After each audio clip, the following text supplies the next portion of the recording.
అది కాదు అల్లుడు, ఇప్పుడైతే కేజీ 60 రూపాయలు. అదే సాయంత్రం అయిన తర్వాత వెళ్ళేవనుకో 50 రూపాయలకి ఇస్తాడు. ఒక 10 రూపాయలు తగ్గుతాయి కదా అని.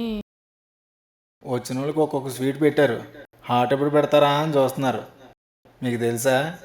వాళ్ళ మొహాలే హాట్లో ఉంటాయి, ఇంకా వాళ్ళ మొహానికి హాట్లు ఎందుకు? ఇవి తుడిసి మంచిగా ఎండలో పెట్టుకుంటే మళ్ళీ వాడుకోవచ్చు అల్లుడు. అయినా ఒకసారి వాడితే మెత్తగా అయిపోతాయి, పట్టుకోవడానికి కూడా రావు తెలుసా? అయినా 3 నెలల నుంచి వాడుతున్నాను అల్లుడు, ఇంకో 3 నెలలన్నా రావాలి కదా. ఏంటి 3 నెలల నుంచి వాడుతున్నారా? ఇంకా 3 నెలలు రావాలా? సరేలే, నేను ఈ గ్లాసులు ఎండలో పెట్టొస్తాను. ఇప్పుడు టైం 5 అయింది అత్తయ్య. ఇప్పుడు ఎండ ఎక్కడ ఉంటుంది? ఆవిడ దెబ్బకి నా మైండ్ బ్లాక్ అయింది తెలుసా? అర్జెంటుగా బయటికి వెళ్ళి చిల్ అవ్వాలి. బయటికా? ఎక్కడికి? లేచేవా, వెళ్ళి పళ్ళతో అనుకుంటా టిఫిన్ తిందువు కానీ.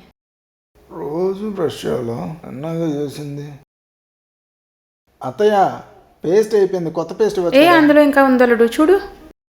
అయినా చిన్న పేస్ట్ ఎందుకు, పెద్ద పేస్ట్ తీసుకోవచ్చు కదా. అరే పెద్ద పేస్ట్ కొంటే పేస్ట్ ఎక్కువ వాడేస్తాము, అదే చిన్నదే అయితే కొంచెం వేసుకుంటాం. హ్యూమన్ సైకాలజీయే అంతా.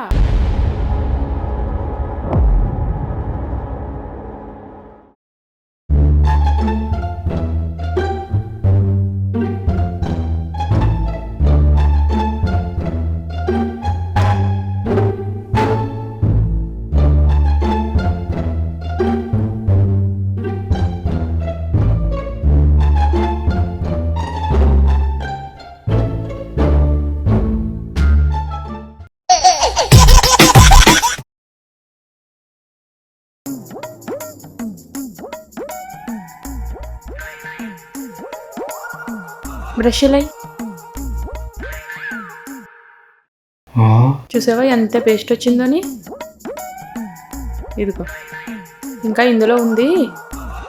ఇది రేపటికి, ఇది ఎల్లుండికి, ఇది అవతల ఎల్లుండికి. 3 జాగ్రత్తగా బాత్రూంలో పెట్టి తీసుకెళ్ళి. 3 రోజులు వాడాలా? మహా తల్లి. బాగా చెప్పు. ఏం బాగుంటారా? మా అత్త దెబ్బకి ఎలా ఉన్నాను. అయినా అయిపోయిన పేస్ట్ 3 ముక్కలు చేసి చేతికిస్తుంది ఏంట్రా? ఎల్లరికం ఎంత దారుణంగా ఉంటుందో నాకు తెలియదురా బావా. రే బావా, నేను మళ్ళీ చేస్తాను నాకు. అల్లుడు చట్నీ కొంచెం తక్కువగా ఉంది, ఈ పొడికి అడ్జస్ట్ చేసుకో అల్లుడు. తక్కువ ఉండడం కాదు, ఉన్నదే తక్కువ. అయినా చట్నీ లేకుండా దోశలే తింటారు అత్తయ్య. మీకు రోజు రోజుకి పిసినార్తనం ఎక్కువైపోతుంది. నాకు తిండి కూడా సరిగ్గా పెట్టట్లేదు. అయ్యో నాది పిసినారితనము కాదల్లుడు, దాన్ని పొదుపు అంటారు. ఇంత పొదుపుగా ఉన్నాను కాబట్టి సొంత ఇల్లు కొనుక్కున్నాను. అత్తయ్యో, మీరు ఆ పాత పురాణం ఆపండి, మీకు దండం పెడతాను. అయినా మీరు ఇల్లు కొని 10 సంవత్సరాలు అవుతుంది కదా, ఇంకా ఇంత పిసినారితనం చేయాల్సిన అవసరం ఏముంది? ఓ పంచి అల్లుడు, నెల నెల ఈఎంఐ నువ్వు కట్టు, నీకు రోజు దోశల్లోకి ఒకటేంటి 2-3 రకాల చట్నీలు చేసి పెడతాను. అయ్యో అత్తయ్య, ఎందుకు? చట్నీ లేకుండా దోశలు తినడం ఎంత బాగుంటుందో తెలుసా? అయినా చట్నీ లేకుండా దోశలు తినడం అదృష్టం ఉండాలి. అలా రా దానికి. హలో అండి, మేము నిన్నే పక్కింట్లోకి అద్దెకి వచ్చాం. అయ్యో టిఫిన్ చేస్తున్నట్టున్నారే. పర్లేదు కూర్చోండి. చూసానండి పొద్దున్న సామానం అయి దించుకుంటున్నారు కదా, టీ కాఫీ ఏమైనా తీసుకుంటారా? అయ్యో వద్దండి, కాస్త కందిపప్పు ఇవ్వండి చాలు. ఇస్తానులే, కూర్చోండి కొంతసేపు. కూర పొయ్యి మీద వేసి వచ్చానండి. ఇతను ఎవరండి, మీ అబ్బాయా? కాదండి, మా అల్లుడు గారు. అవునా, ఏం చేస్తుంటారండి? టైం టు టైం తింటూ ఉంటారండి. అది కాదండి, బిజినెస్సా జాబా అట్లా? అదే ఆయన జాబే, టైం టు టైం తింటాం.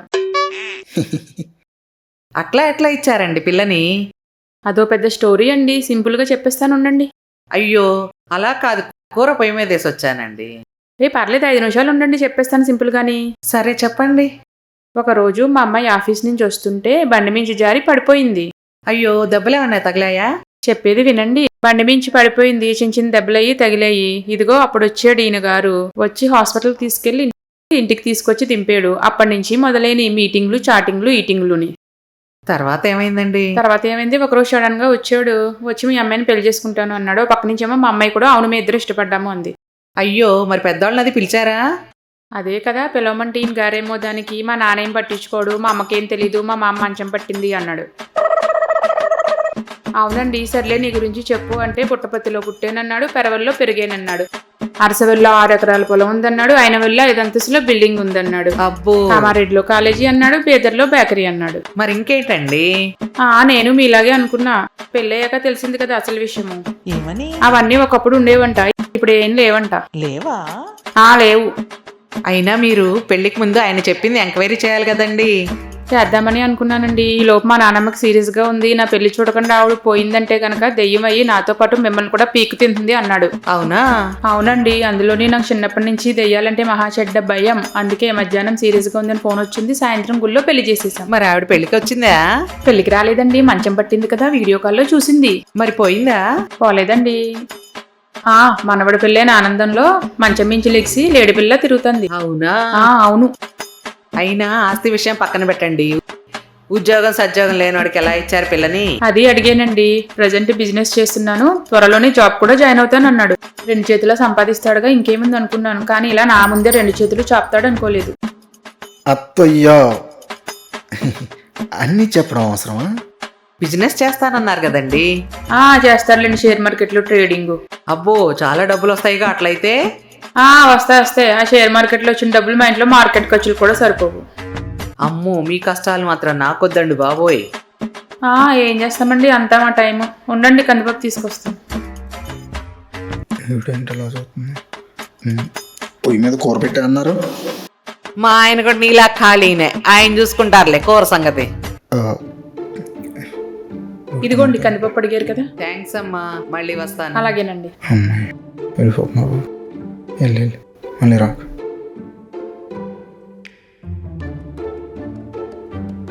అయినా ఏంటత్తయ్య, ఫ్రెండ్స్కి బంధువులకి నా గురించి చెప్పారంటే ఒక అర్థం ఉంది.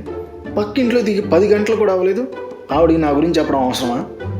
అయినా మీరు నా గురించి ఆవిడకి చెప్తుంటే ఎంత ఫీల్ అయినా తెలుసా? అబ్బో, ఇందులో ఫీల్ అవడానికి ఏముంది, జరిగిందే కదా చెప్పాను. అయినా నువ్వు నిజంగా ఫీల్ అయ్యి ఉండుంటే తింటం ఆపేసి ప్లేట్ అక్కడ పెట్టేసి ఎప్పుడో వెళ్ళిపోయేవాడివి. అంతే తప్ప కడగటం అవసరం లేనందుగా నాకే ఇవ్వు. అలాగేనమ్మా. ఆ ప్లేట్ తీసుకెళ్ళి తోమిన సామాన్లో పెట్టే, కొంచెం సభ్యులు కలిసి. రోజు రోజుకి ఈవిడ ఆగడాలు మరీ ఎక్కువైపోతున్నాయి. నేనేంటో వీళ్ళకి చూపించాలి. ఏం చేస్తే వీళ్ళిద్దరు నాకు భయపడతారు?